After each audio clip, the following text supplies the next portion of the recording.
sin a plus b sin a minus b cos a plus b cos a minus bக்கான formula கொடுத்துருக்கேன். அதை relate பண்ணி உள்ள formula தான் இது. இந்த ரெண்டையும் ஆட் பண்ணால் ஒரு ஃபார்முலா, இந்த ரெண்டையும் சப்ராக்ட் பண்ணால் ஒரு ஃபார்முலா, இந்த ரெண்டையும் ஆட் பண்ணால் ஒரு ஃபார்முலா, இந்த ரெண்டையும் சப்ராக்ட் பண்ணால் ஒரு ஃபார்முலா, அந்த மாதிரி கிடைக்கும். அதை வச்சு தான் நம்ம cos c plus b, cos c plus cos b, cos c minus cos b, sin c plus sin d, sin c minus sin d, அந்த ஃபார்முலாவை நம்ம இதை வச்சு தான் டெரைவ் பண்ணி கொண்டு வர்றோம்.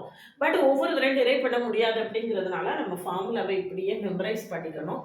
இந்த ஃபார்முலா இங்கே தான் யூஸ் ஆகும், அங்கே தான் யூஸ் ஆகும் அப்படின்னே கிடையாது.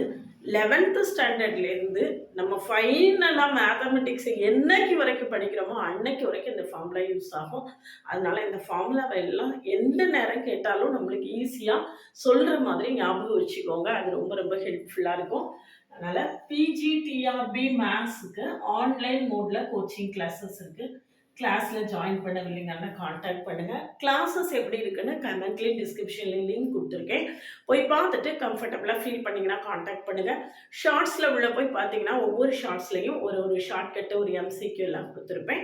தொடர்ந்து நம்ம கூட ட்ராவல் பண்ணும்போது பிஜிடிஆர்பி மேத்ஸுக்கான உங்களுக்கு நல்ல ஒரு கைட்லைன்ஸ் கிடைக்கும்.